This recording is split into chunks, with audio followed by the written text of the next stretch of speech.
Hey there, little adventurers.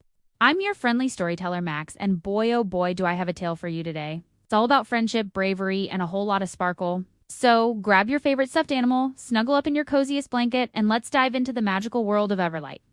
You know, sometimes the most extraordinary adventures start on the most ordinary days. And that's exactly what happened in our story. Picture this, a beautiful kingdom called Everlight, where the sun always shines and laughter fills the air. Sounds pretty awesome, right? Well, it was until one morning when everything changed. The people of Everlight woke up to find their world plunged into darkness. Can you imagine? No sun, no light, not even a teeny tiny twinkle. It was like someone had thrown a giant blanket over the whole kingdom. But this wasn't just any old power outage. Oh no, something much more magical was afoot. You see, the great Crystal of Everlight, the source of all light and happiness in the kingdom, had vanished. Now, I know what you're thinking, Max. That's terrible. What did the people do? Well, let me tell you, they did what most of us do when something scary happens. They panicked. The streets were filled with confused whispers and worried faces. Even the flowers in the royal garden drooped their petals as if they were frowning. But fear not, my little listeners, because every great story needs heroes. And in Everlight, we have three of the bravest, smartest, and most determined kids you could ever meet: Leo, Mia, and Oliver. These best friends decided that they could just sit around and wait for the grown-ups to fix things. No, sorry, they were going to find that crystal and bring back the light themselves. Leo, with his wild red hair and freckles, was always up for an adventure. Mia, her glasses perched on her nose, was the brains of the group. And Oliver, well, let's just say he had a knack for getting into sticky situations. Together, they made the perfect team. But where to start? The kingdom was huge and the crystal could be anywhere. That's when Leo had a brilliant idea. "Let's go see Grandmother Willow," he exclaimed. "She knows everything about Everlight's history. Maybe she can help us." Off they went through the darkened streets, guided only by the glow of their trusty lanterns. Grandmother Willow lived in a cozy cottage at the edge of the enchanted forest. When they arrived, she was sitting in her rocking chair knitting what looked like a sweater for a giraffe. "Ah, I've been expecting you, Grandmother," Willow said with a twinkle in her eye. The kids looked at each other in surprise. How did she know they were coming? But before they could ask, she continued, "The Great Crystal's disappearance is no accident, my dears. I believe the Shadow Sprites have taken it." "Shadow Sprites?" Mia asked, pushing her glasses up her nose. "I've read about them in the library. They're mischievous creatures who live in the darkest parts of the enchanted forest." Grandmother Willow nodded. "Indeed they are. But remember, not everything is as it seems. To find the crystal, you must journey through the enchanted forest. Be brave, be kind, and most importantly, stick together." With that cryptic advice, our heroes set off into the enchanted forest. Now, this wasn't your average walk in the park. Oh no. The enchanted forest was full of magical creatures, tricky puzzles, and paths that seemed to change with every step. Their first challenge came in the form of a talking tree. Its branches were tangled in knots, and it looked very grumpy indeed. "None shall pass," it boomed, "unless you can solve my riddle." The tree cleared its throat and recited, "I'm tall when I'm young and short when I'm old. What am I?" The friends huddled together, whispering and thinking hard. Suddenly, Oliver's face lit up. "I know," he shouted. "It's a candle." The tree's branches rustled in surprise. "Correct?" it said, and its knotted branches untangled, revealing a hidden path. As they ventured deeper into the forest, they faced more challenges. There was a river of rainbow-colored water they had to cross by answering math questions, and a field of ticklegrass that had them all in fits of giggles.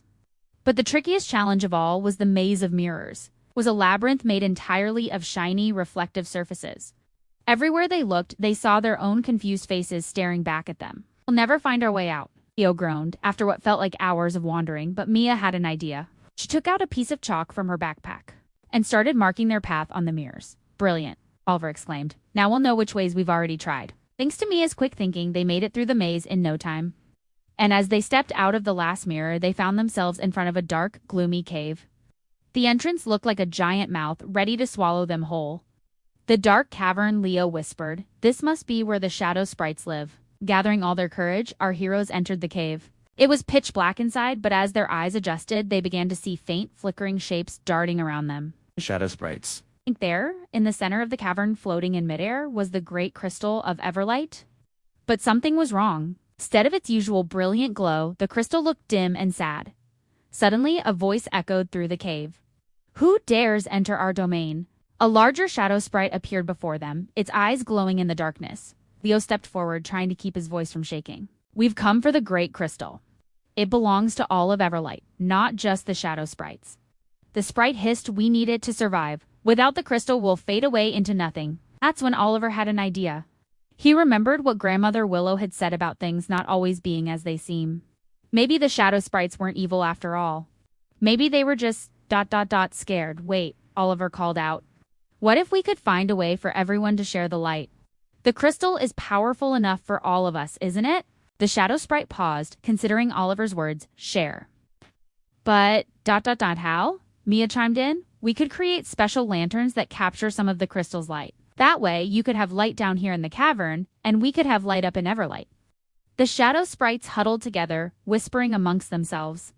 Finally, their leader turned back to the children. "Your offer is ... kind. We accept." And just like that, the tension in the air melted away. The Shadow Sprites carefully handed over the great crystal, and to everyone's amazement, it began to glow brighter than ever before. As they made their way back to Everlight with the Shadow Sprites in tow, the forest seemed to come alive around them. The trees swayed as if dancing, and friendly creatures peeked out to wave hello.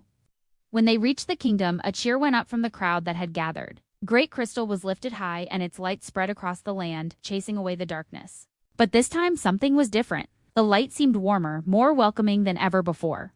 The king declared a grand celebration with music, dancing, and more sweets than you could imagine. The Shadow Sprites were welcomed as new friends, and soon the kingdom was filled with the sound of laughter, from both light and shadow. As for Leo, Mia, and Oliver, well, they became heroes, of course. But more importantly, they learned that true magic doesn't come from crystals or spells. It comes from kindness, teamwork, and the willingness to understand others, even when they seem different from us. And that, my dear listeners, is the real treasure of Everlight. It's not about having the brightest light, but about sharing whatever light you have with others.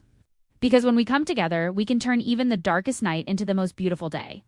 So, the next time you see someone who looks a little different or seems a bit scary at first, remember our friends from Everlight.